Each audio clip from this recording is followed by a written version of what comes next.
A relationship was established between the operation and characteristics of the machine and those of living organisms.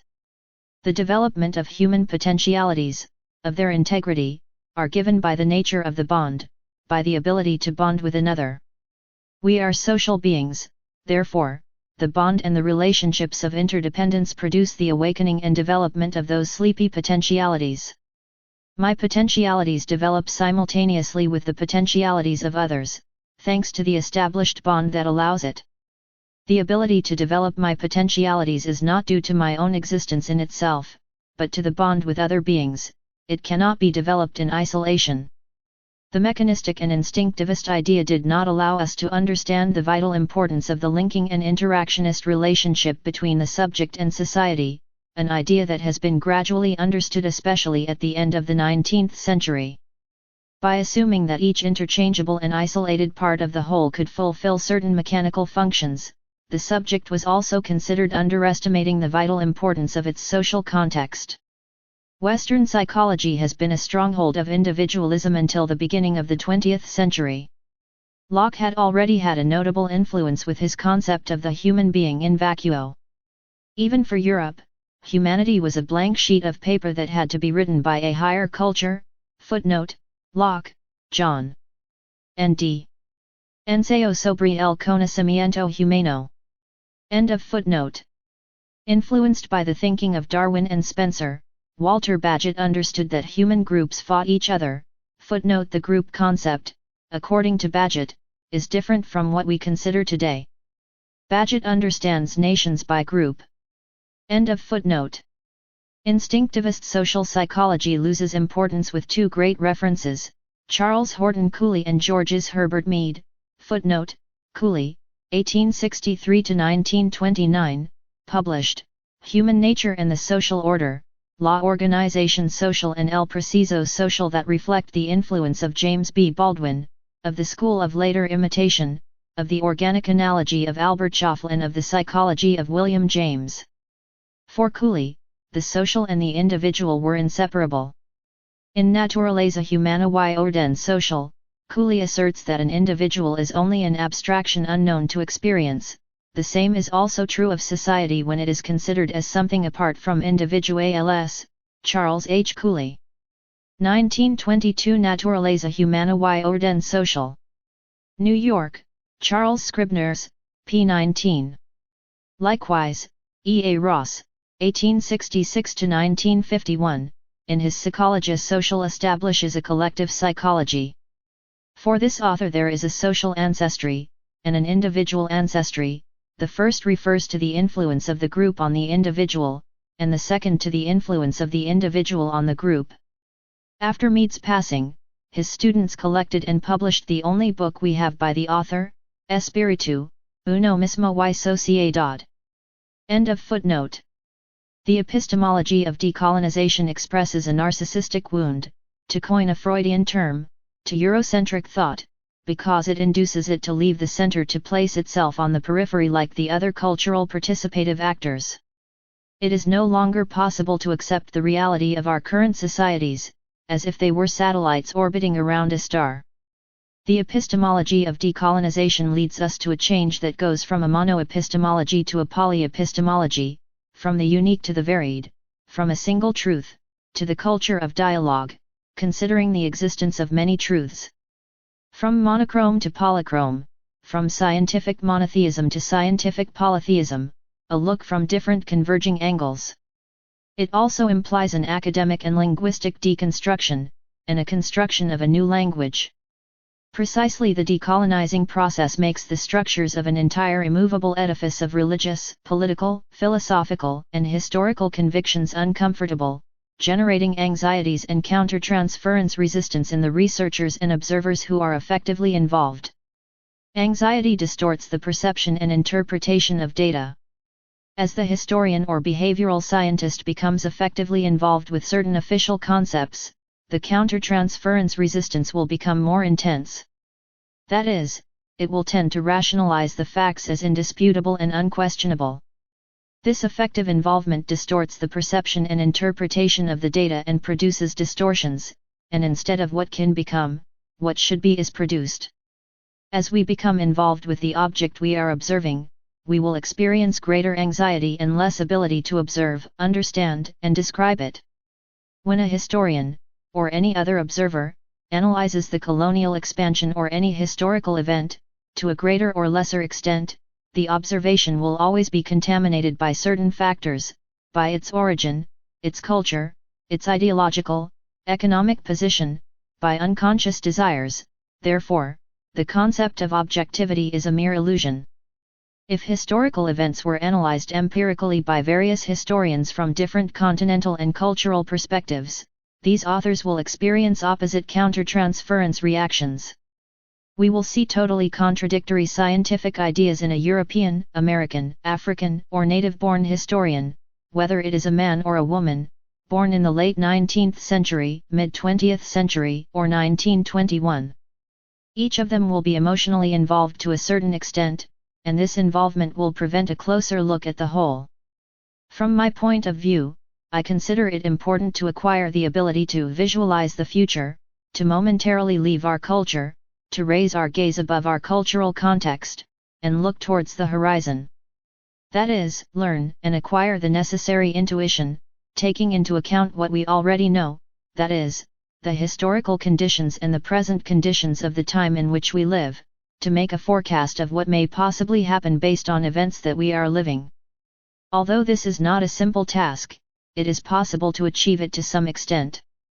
George Devereux said that to the extent that we get emotional and effectively identify with the elements we observe, we manage to distort the perception and interpretation of data, producing countertransference resistances that are disguised as scientific and historical interpretations, producing distortions in the perception of the observer.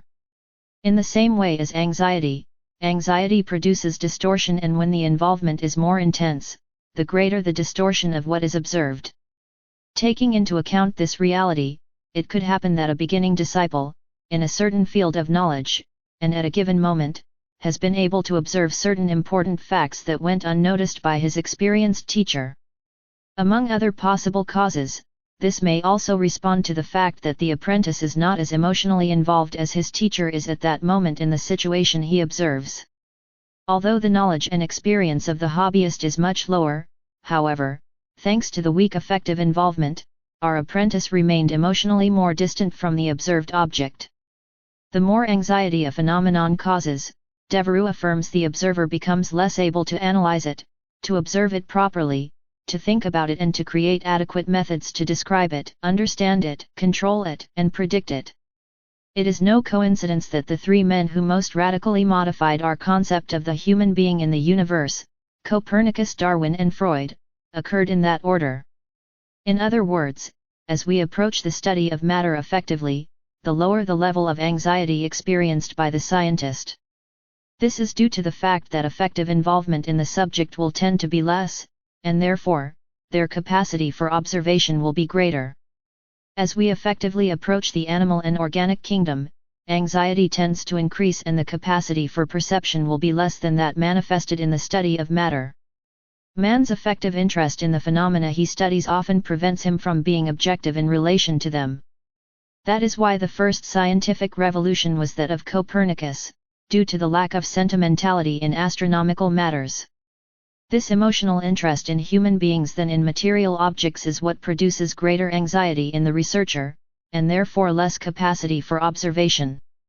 The greatest obstacle to the creation of a scientific science of behavior is the improperly applied emotional interest of the researcher in his subject, which is ultimately himself and therefore provokes unavoidable anguish. That is why we can only observe events in the observer. However, the psychoanalytic literature contains more reference to transference than to countertransference.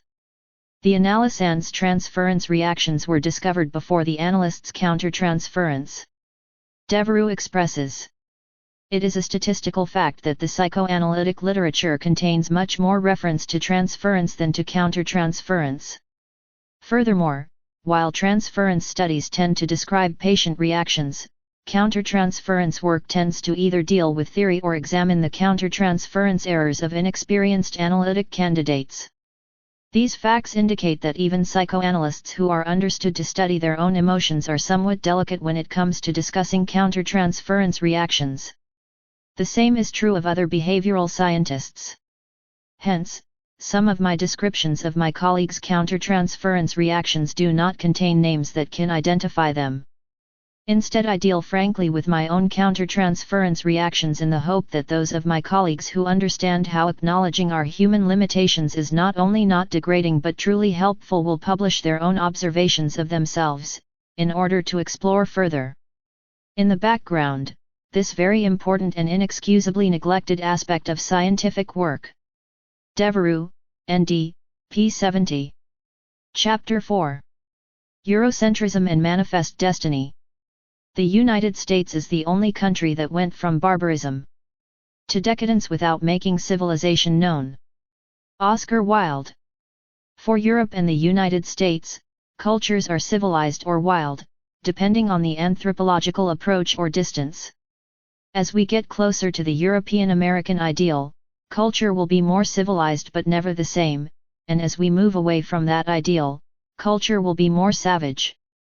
Even notable anthropologists, philosophers, scientists, used the term savage to refer to non-European cultures. They have assumed the role of civilizers, and have awarded other cultures the role of savages. Unfortunately, many cultures assumed this role assigned by the aggressor. Today we pride ourselves on having an inclusive education, however in fact, curricular teaching, in our schools, high schools, and universities, remains Eurocentric, deliberately omitting the importance of comprehensive, universal, and complementary knowledge.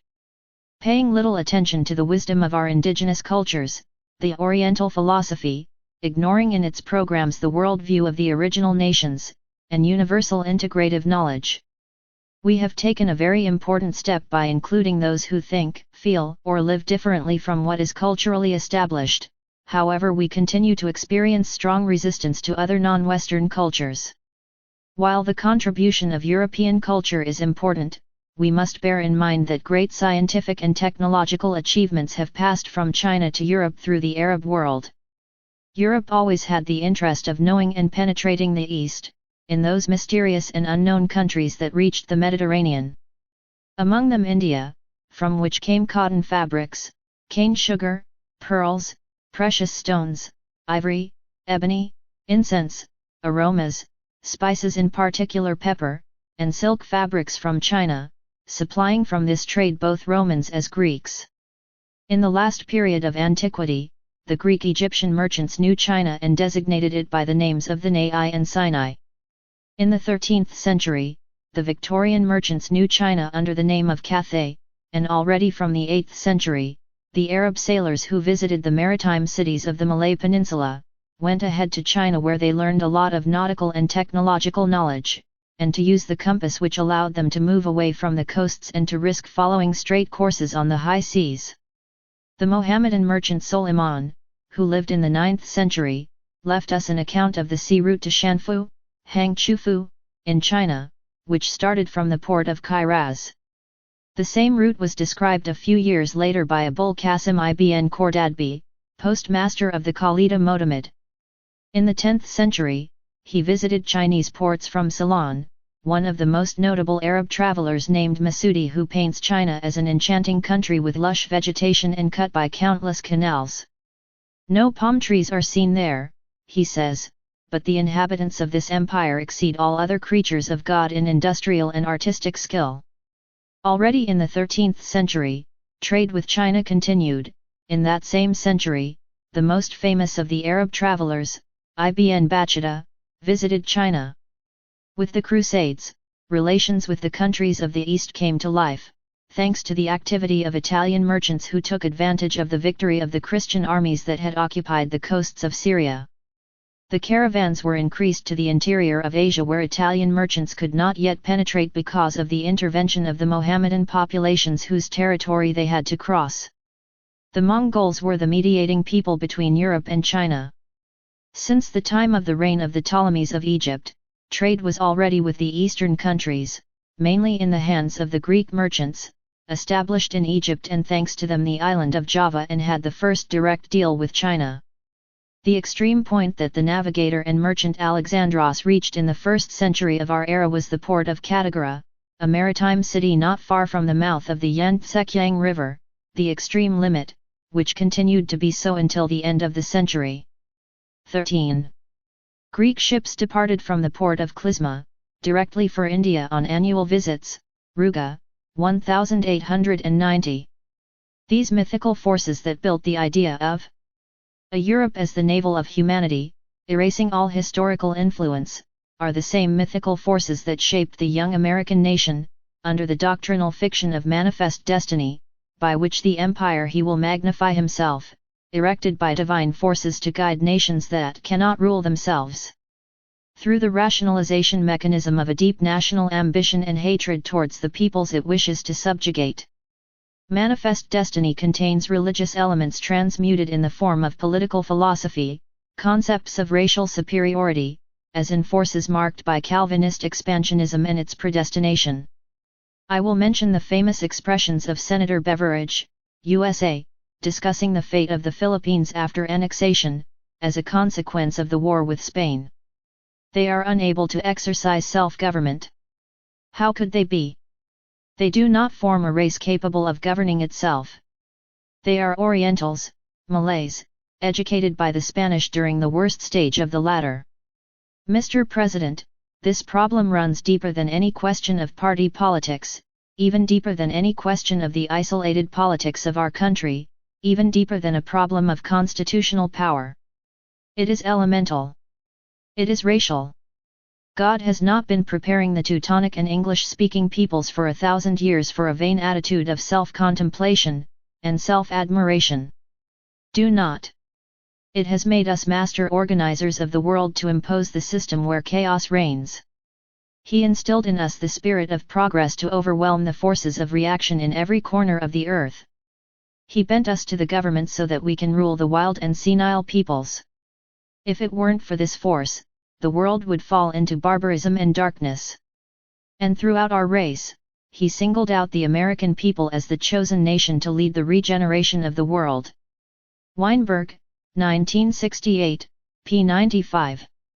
In the context of the Cold War, the French Protestant Frederick Hoffet came to the conclusion that the Protestant, Teutonic, and English-speaking countries, being the United States the most important, are countries culturally superior to the Catholic countries, and therefore they must intervene in the politics of the latter in order to guide them towards freedom, prosperity, democracy, moral rectitude, respect for the law, and civic spirit. These ideas leave humanity divided into two types of psychological structures determined by religion, the Protestant subject and the Catholic, the first superior and the second inferior, also excluding all other religions as pagan. Therefore, this idea automatically enables the military intervention of nations modeled by Protestantism, over nations modeled by Catholicism. Now, if it is true, as we believe we have demonstrated, the qualities that have formed the soul of the American nation are Protestant qualities, if the secret of American success is that of the Protestant man, one cannot help wondering if American imperialism is not, in the last analysis, a Protestant imperialism. Well, as we have seen, Calvinism contains ferments capable of pushing the peoples towards an imperialist policy. The Calvinist theocracy contains an expansive power that has proven to be singularly effective, and that is stopped neither by the borders of the continents nor by the seas. Isn't the tough, ascetic Calvinist man the American-style conqueror type, sober and without Faust, a merchant rather than a military man, but a military man when necessary, and then all the more effective since his power is more unknown? One can therefore imagine a Protestant imperialism, or more exactly a Calvinist imperialism, to use a term that perhaps is considered daring and that, to the extent that it is translated into political practice, would be an imperialism of democracy, a society of nations under the aegis of an America that was faithful to the spirit of the Pilgrim Fathers, would ensure the happiness of the world. Hoffet, 1951, p. 114. Since the beginning of human life, religion has played an important role in social life through space and time. This original content has taken other historical and generational forms, being transmuted into various concepts and ideas. However, these pristine forces, although they cannot be perceived with definition, have not been totally diluted, they are preserved under the guise of other totally different fields of knowledge. Such transmutation will conserve in a distorted form certain contents of that original material. This mechanism is determined by unconscious and historical processes, in such a way that the original content will be deformed, through a process of secularization, and will be integrated into various fields of knowledge. These contents, already transmuted and internalized in a given society, although it has significantly changed in form, content, and context, although it no longer belongs to religious ideas, it still continues its journey, being transmuted over and over again through time, under new designs. Spencer concludes that the religions with the greatest number of ceremonies are more backward, that is, they have evolved less on the social phylogenetic scale than those that practice a greater number of them. The truth is that Protestantism moved away more easily from the old dominant structures, while Catholicism continued to be rooted in them. The expansive and impetuous force of Calvinist predestination gradually shaped political expansionism. The Protestant concept of work, time, and progress was very different from Catholicism. It is necessary to remember that in the first there are no mendicant orders because it is assumed that there can be no poverty under the will of God. If the poor accept to submit to the divine will, they will cease to be poor and will become blessed. Therefore, the origin of poverty lies in the lack of faith in the true God. Calvinist Protestantism became an expansive Western milieu similar to the Holy War. Christianity, and more precisely the nations modeled under Protestantism, influenced with greater vehemence in the construction of Eurocentrism, in the patriarchal tendency, capitalism, later racist theories, in scientific racism, which, later crossing the ocean Atlantic, descended from the religious pulpits, from the Puritan stages to later crystallize in the expansionist political ideologies of the United States. The idea that humans are born inferior or superior, savage or civilized, saved or condemned either through biological or theological determinism, has its antecedents, from the Reformation period. In the same way as the biblical account states that Moses crossed the Red Sea with the Israelites to reach the Promised Land, the English came to believe that they were fulfilling a divine and similar mission by crossing the Atlantic Ocean, and once they entered the Promised Land, its mission consisted of exterminating and plundering the indigenous peoples, considered as intruders in those sacred lands predestined for the white man. In a sense today we can speak of an Anglo-American Israel.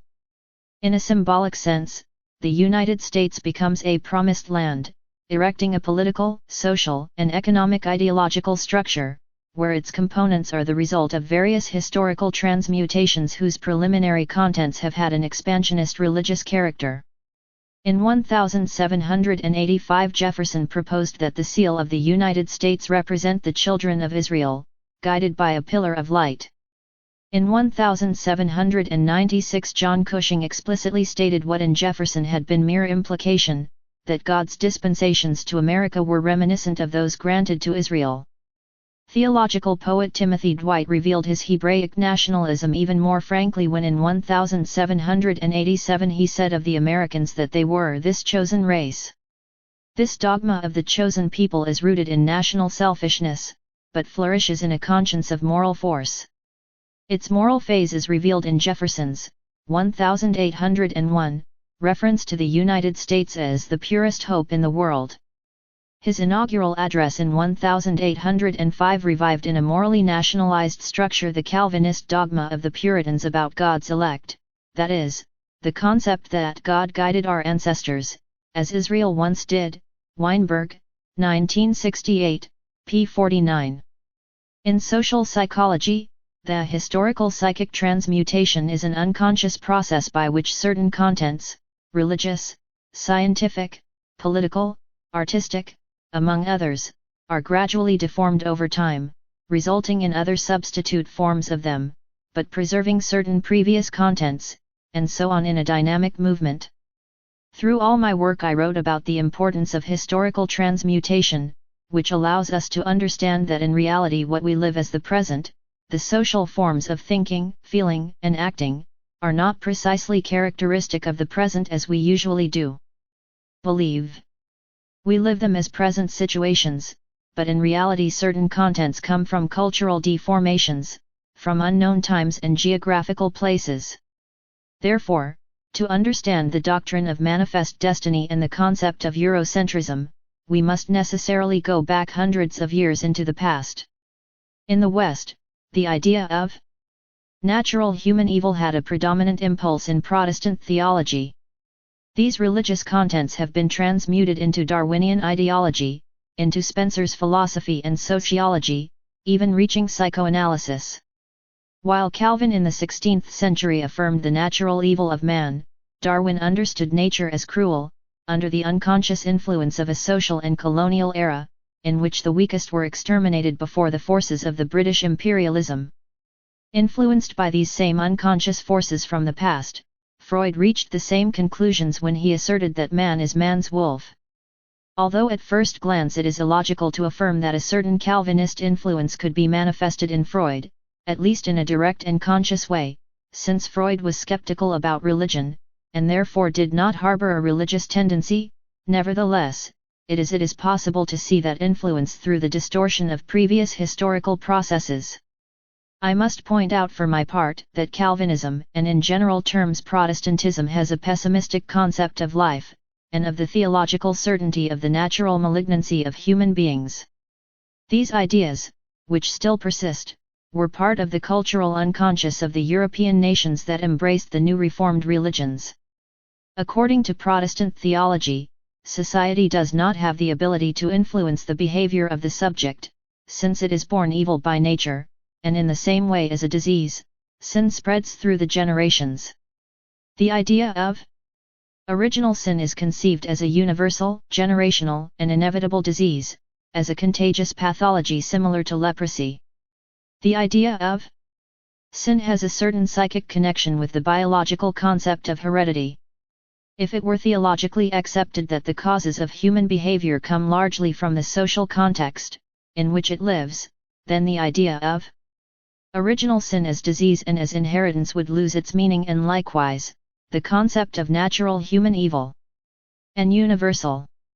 Consequently, the behavioral response would be motivated by social, cultural, psychological, economic, industrial causes, and would not be caused by the curse of sin. Footnote, quoting St. Augustine, Calvin affirms that our corruption does not come from the bad examples that we have seen in others, but we come out of the same womb with the perversity that we have, which cannot be denied without great impudence. Institutiones Christianas. Libro 2, Chapter I, p. 5. End of footnote. Capra points out that more recent research has shown that the more the biological world is studied, the more one realizes that the tendency to associate, to establish bonds, to live one within the other, and to cooperate, is an essential characteristic of living organisms. In the words of Lewis Thomas, there are no solitary beings, each creature is, in some way related and dependent on the others. In recent decades, detailed studies of ecosystems have clearly shown that most of the relationships that exist between living organisms are essentially cooperative relationships characterized by coexistence and interdependence, and by various levels of symbiosis. Although there is competition, this usually occurs within a broader cooperation context so that the more general system remains in balance. Even relationships between predators and their prey that are destructive to immediate prey are often advantageous for both species. This view contrasts sharply with the ideas of social Darwinists, who viewed life solely in terms of competition, of struggle, and of destruction. His conception of nature has contributed to create a philosophy that legitimizes the exploitation and disastrous impact of our technology on the natural environment. However, this conception has no scientific justification because it fails to perceive the principles of cooperation and integration that are an essential aspect of the different ways that living organisms have to organize themselves at any level. Fritjof, 1998, pages 324 to 325. As Thomas has pointed out, even in cases where there have to be winners and losers, the transfer does not have to be a struggle. For example, when two members of the coral species meet in a place where there is only room for one, the smaller of the two disintegrates and does so through its own autonomous mechanisms. He is not expelled, he is not defeated, he is not killed, he simply chooses to withdraw. The excess of competitiveness, of aggressiveness and destructive behavior predominates only in the human species and must be considered from the point of view of cultural values, and not pseudo-scientifically explained as an intrinsically natural phenomenon. Fritjof, 1985. The concept of predestination, human powerlessness, and contempt for the present life are the leitmotif of Calvinist ideas. The human being is insignificant and powerless, he is trapped in the hands of a tyrant, cruel God, unable to decide his destiny. He is miserable from the beginning, and therefore must distrust himself, and even hate himself.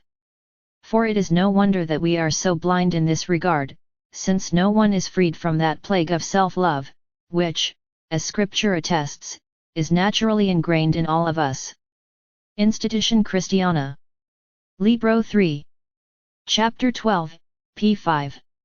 The security of man goes through self-humiliation, which represents Calvin's hatred towards the world, hatred repressed, projected, and rationalized through asceticism, in the name of God, hating justifiably those who oppose his ideas, or directing hostility towards oneself, considering itself nonida, or an insignificant worm. By a mere whim of divinity, men are born condemned or saved from before birth, and without being able to do anything to avoid it. Because to condemn and destroy whoever you see fit, is more typical of the cruelty of an executioner, than of the legitimate sentence of a judge. And so it seems to them that men have just cause to complain about God, if by his own will and without their deserving it, he predestines them to eternal death. Institution Christiana. Libro 3. Chapter XXIII, p. 2. As we see, human destiny is determined by a higher will, and does not depend on their works, on what it can do, therefore, no one can or should ask why God has decided it this way. It is a mystery, and we do not mean anything to ask ourselves why this Supreme Being has decided so. That is why when it is asked why God has done it this way, we must answer, because he wanted to. Well, if you insist on asking why he wanted, with this you are looking for something superior and more excellent than the will of God, which is impossible to find. So refrain human recklessness, and do not seek what does not exist, lest you find what exists. Institution Christiana. Libro 3. Chapter XXIII, p. 2. I have insisted on the study of the Reformation period because its religious influence has transmuted through the centuries under the dimension of political content, in an American colonialist expansionism and in the doctrine of its manifest destiny. These religious forces of a puritanical nature inspired the construction of colonialism, imperialism, racist pretensions, European and American nationalists, and the supposed superiority of the Aryan race. Erich Fromm rightly points out that the Calvinist theory of predestination has experienced its most vigorous resurgence in Nazi ideology. Fromm, N.D. Humanity according to Calvin is divided between two classes of people, the damned and the saved, by an unchangeable divine destiny, predestined from before the foundation of the world, and without anyone being able to change it voluntarily. This religious theory denies the equality of beings. Humans are born unequal, therefore solidarity, fellowship, and love between them are rejected at the same time. It leads them to suspect, to distrust the world around them, despising it and hating it, because all those who do not belong to the group of the chosen ones, have to represent in a certain sense a threat to those who believe they are chosen. This produces a certain increase of anxiety and uncertainty in the Calvinist, because how can he know if he belongs to the group of the saved or to the group of the damned? If God decided my destiny before I was born and I cannot do anything to change it, how can I know what destiny God decided for me? How can I find out if I have been predestined to be condemned?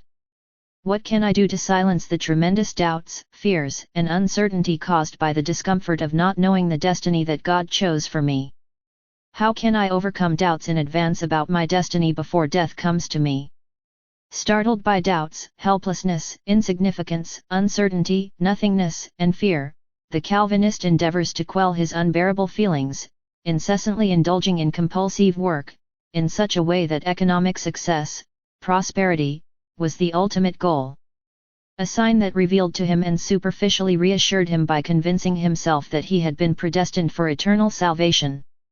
This economic and business success is transformed into a green light indicating that something good is going to happen, that this person has been predestined for the salvation of his soul, momentarily managing to silence his unconscious doubts. However, if economic success shows him his saving predestination, economic failure and poverty will be viewed with fear and distrust, coming to despise the needy for being a being not predestined by providence. While the certainty of salvation, according to Luther, results from a feeling of fullness, for Calvin the certainty of salvation is obtained through action. Calvin's physical complexion differs markedly from Luther's. If we look at the first, we will see a thin subject, thin-faced, inexhaustible, tireless, in the task of proclaiming his faith. Luther appears more robust, surely slower movements and less agility. Speaking of Calvin, the Protestant Frederick Hoffet said, "Incessantly tormented by the certainty about his salvation, the Calvinistic Christian will display in the service of God, an activity that can calm his torment. The slightest weakness appears to him as a disturbing sign, because laziness, as we have already seen, is for Calvin an unequivocal proof of perdition. This fear of being counted among the condemned, if he does not prove with his work that he has been chosen, has marked the character of the Protestant. So Calvinism drives man to work, not only because of the moral qualities that he develops in him, but also because of a remarkable psychological mechanism that keeps him in an eminently energy-producing tension." Hoffet, 1951, p. 78. The 16th century was characterized by constant fighting, which divided Europe into two camps. The new beliefs litigated to prevail over the old ones, national liberty against despotism, nobility against the unity of the state embodied in the persons of princes, and the parties fought violently. The historian William Oncken reminds us that the 16th century gave rise to religious reformers such as Luther, Calvin, Zwingli, Knox, kings like Carlos V, Francisco I, Felipe II, Isabel, Enrique II, generals like Colonna, Francisco de Guisa, Coligny, Alejandro de Parma, Mauricio de Nassau, statesmen such as Granvella, William of Orange, the Cardinal of Lorraine, Catherine de' Medici, writers like Montaigne, Rabelais, Cervantes, Lope de Vega, Ariosto, Tasso. The greatest interest was in the religious revolution. There was a great desire for profound changes, which explains the speed with which the Reformation initiated by Martin Luther spread through Germany. These new ideas spread to neighboring towns, especially in Central and Northern Europe. In France it was the more prosperous social classes that embraced these new ideas, and the clergy had become greatly corrupted. Under the sovereignty of Philip the Fair, an alliance was formed between France and the Holy See, moving the Roman Curia to French soil. What prepared France for the Reformation was humanism, which replaced the dialectic of the scholastics with the thoughts of the Greek philosophers, and opposed medieval asceticism. He created doubts, questioning the interpretation of biblical texts. The critical spirit of humanism pierced religious traditions, and it was a serious blow. The pomp of the canonical hierarchy, and the luxury of the prelates, were questioned. Francisco I saw the monarchy and its absolute power threatened, which could be detrimental to the unity of the state, for which he persecuted the reformers by burning many of them at the stake in 1525. The University of Bourges, in which he studied Juan Calvin, was the center of French Protestantism. Calvino was raised in the midst of a dogmatic, rude, intolerant, and austere climate, conditions he inherited from his father, for whom he did not profess great affection. He was a lonely child, without friends, with a great desire to know. Influenced by the anti-Catholic character of a German professor named Melchior Volmar, Calvino plunged into humanism. This produced a change in his Catholic convictions, later denying them. As a reformer, he was the only one to order and systematize for the first time the doctrines of the Reformation, rejecting the ecclesiastical tradition. His government in Geneva was based on hatred, intolerance, authoritarianism, fear, espionage, betrayal, persecution, religious fanaticism. Calvin broke into independent secular power, launching excommunication, banishing his opponents. The desire to create a state of God on earth prevented him from distancing himself between religious aspects and private, public, civil, and political life, trying to unify the public and municipal administration, the legal and the administrative, the secular, to the religious. Oncken states that the bases on which the administration and criminal law rested were rigorous, extraordinarily rigorous. Prison, torture, capital punishment were applied to relatively minor crimes, especially those that violated morality or the name of God. In the space of 4 years, among the 15,000 inhabitants of Geneva at that time, between 800 and 900 prisons had been verified, 76 exile decrees had been published and 58 death sentences were issued, of which many were applied to those on whom only a mere suspicion weighed, despite having been subjected to the most cruel torments. If we calculate that the number of adult men amounted to 5,000, we will find that in that period of time 1/6 of the Genevan citizens were imprisoned and the 37th exiled, or taken to the scaffold, a proportion similar to that offered by the period of the Terror of the French Republic. The most persecuted crimes were witchcraft and the manufacture of the plague. It refers to the plague from 1542 to 1543. In 3 months during the year 1545, 34 people accused of these crimes were executed, not counting the unfortunate ones who died in prison or in torment or who voluntarily killed themselves. In this regard, we must mention the beheading of Jacobo Gruet in 1547, for being the author of a pamphlet against a French preacher and for certain manifestations against the reforming doctrines. Calvino celebrated having been the promoter of these abuses, and thus on July 14, 1547 he wrote to a friend of his, Bonnet, I, 212 ILNNA, Gruet, qui est en danger de payer unisket good cheer, jenesksi la vie ny demurera point, il semble advis auxiliary junes gens que je les prestro. Especially if the bride is not tenuous in appearance, it is seroit pity. Oncken, 1894, p. 79, footnote. In this same work the murder of the French doctor Miguel Servetus is mentioned in detail. Due to a theological controversy about the beliefs about the Trinity, Calvin denounced him as a heretic before the Inquisition of Lyon, and as proof of them he showed the letters that Servetus had written, abusing trust. He was finally captured and burned on October 27, 1553. End of footnote. Max Weber showed that modern Western capitalism began in the Reformation period and that it had its representatives among the peasants, and in the middle and lower classes of the cities. The craving compulsion for work was an important psychological characteristic of later Calvinism. He further pointed out the religious meaning of the word profession, Beruf from German. The word concentrates the belief of a mission imposed by God. This reality only occurs within Protestant thought. Catholic peoples lack that religious content.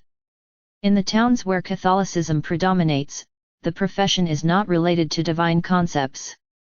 It is precisely in the Lutheran tradition where work is first linked to a divine mission. The concept of duty is a profession for the Protestant. It seems that the Lutheran translation of the Bible is where it appears for the first time used in our current sense. This ethical religious concept of the profession spread to all Protestant creeds.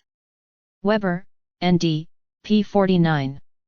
Going back to the 16th century, to the Reformation period, to understand how two totally different thoughts arose as a result of the interpretations that were made of the same religious text, which have had great consequences in the future life until today, both in the nations modeled by Catholic ethics, as in the nations modeled by the Protestant ethic.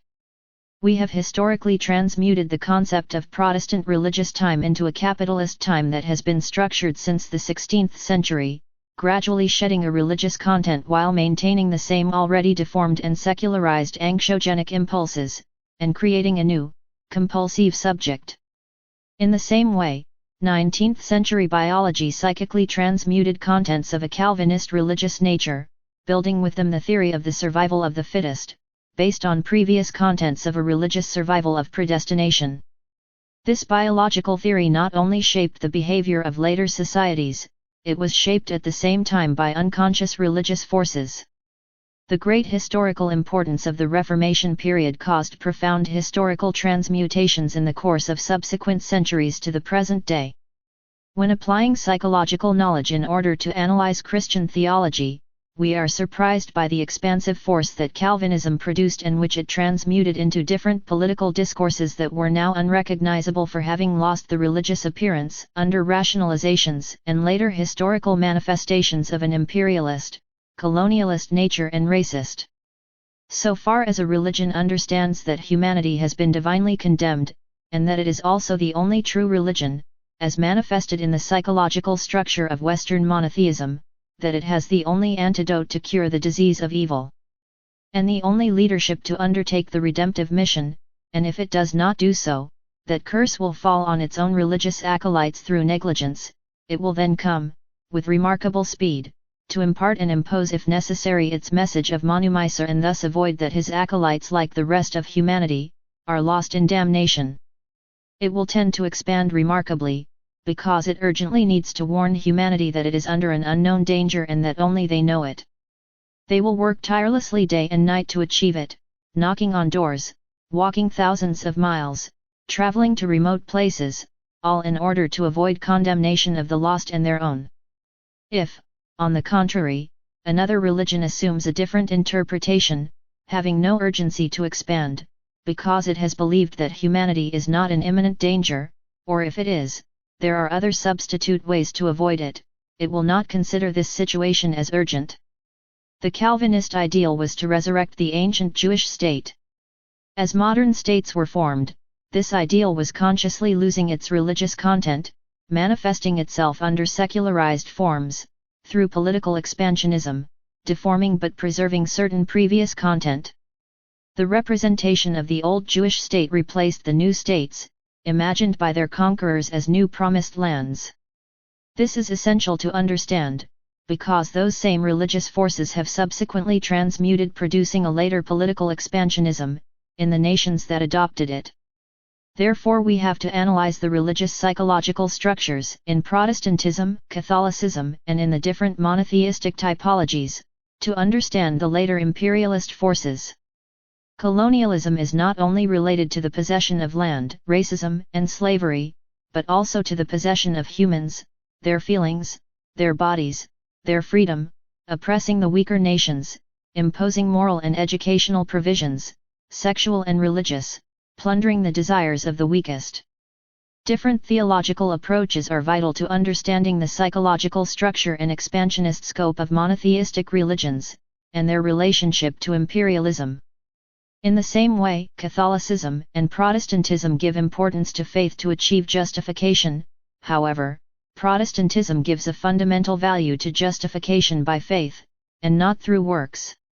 On the other hand, for Catholicism works have a different value. In some situations, they can have a redemptive quality by themselves, in such a way that humanity can do something for itself to save itself.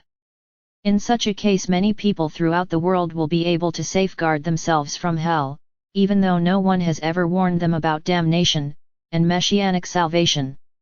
If this is so, if it is possible to save oneself through works without resorting to faith, then the action of going and announcing Christian redemption will not be so urgent, and therefore religious expansionism will be less, it will have less force, will lose some importance since humanity will be able to save itself through its own actions, doing well. In Protestantism it is not so. The subject cannot escape his condemnation for good works, but only for faith, which becomes the vehicle of works.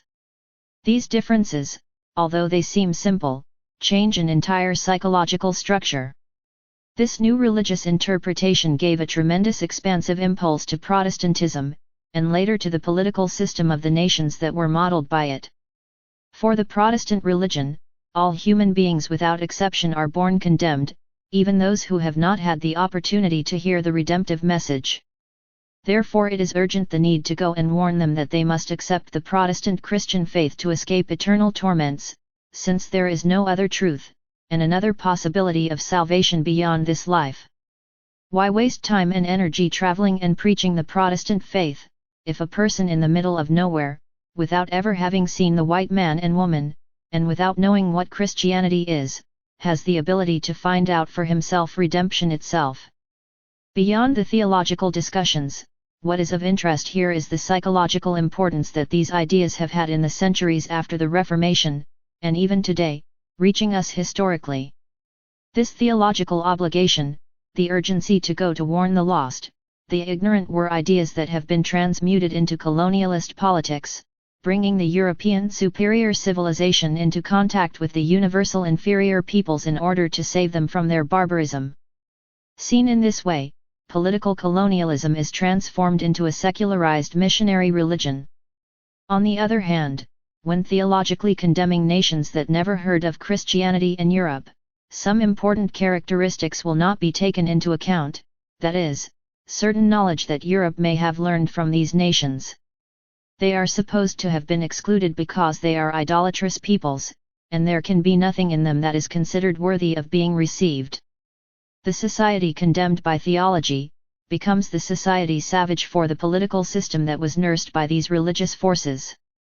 John Burgess, who was Theodore Roosevelt's law professor, develops the concept of the civilizing mission.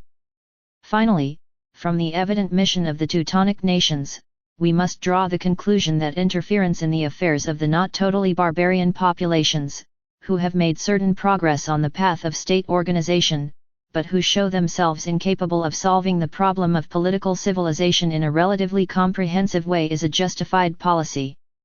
No one can doubt that the interest of world civilization, law and order, and the authentic freedom that is the fruit of the latter should reign everywhere on the globe.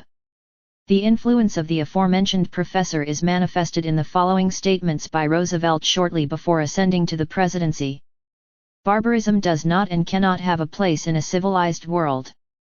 Our duty to the people living in barbarism requires that we free them from their chains, and we can achieve that goal only if we destroy barbarism itself. The missionary, the merchant, and the soldier each play a certain role in this work of destruction and in the subsequent elevation of the people. Weinberg, 1968, p. 399. From my perspective, in this case, the political discourse reveals the unconscious action of the transmutation of the primitive theological content into current political content, but keeping intact some theological elements in politics, and political elements in the theological, which are already unrecognizable as theological due to the deformation that this constant succession of transmutations underwent over time. Expressions such as temple of justice, referring to the judicial apparatus, or protocol forms such as Lord Most Excellent, Most Eminent, Excellence, Most Illustrious, Supereminent, are expressions that contain religious elements secularized by transmutation. In the American example, we analyze the analogy between Protestant religion and politics, as a product of the evolution of historical transmutations. Just as there is a divine mission through expansionist evangelization, there is a regenerative and imperialist political mission. In the same way that there is a people chosen to carry out the mission of converting the pagans, that is, the Christian Church, there is also a nation chosen to carry out that mission, redemptive, namely, the U.S. The evident mission of the American nation is to civilize, order, and liberate humanity. In the same way, the mission of the Church consists of civilizing, ordering and liberating. Uncivil nations are incapable of governing themselves. The savage, lacking in religious knowledge, is unable to progress on his own. The United States is the people chosen by Providence, and therefore must intervene in the uncivil nations as a good neighbor, or as international police. The Church must intervene in the savage nations seeking the conversion of the pagans to Christianity. The U.S. imperialist policy is justified as a protective mission and guide for nations that cannot govern themselves. The Christian Church is justified as a redemptive mission, seeking the salvation of souls. The American nation has the political mission of liberating the uncivil nations. The Church has the divine mission of liberating the savage cultures. The American nation must reign politically on earth, in such a way that the earth is filled with the knowledge of the glory of God. The American nation conquered a promised land beyond the Atlantic Ocean and must destroy the people's savages who inhabit it for the good of humanity, freeing the world from the disgrace of idolatry. The American nation, in the same way as the other colonial powers, as the new spiritual Israel dislodged the pagan nations that were in our continent, obeying this command. When the Lord your God has brought you into the land where you are going to enter to possess it and has driven many nations before you, the Hittites, the Gergeses, the Amorites, the Canaanites, the Perizzites, the Hivites, and the Jebusites. The missionary, the merchant, and the soldier play that destructive role, and the elevation of the American empire. All of them complement and need each other, because, just as in a body we have many members, not all the members have the same function.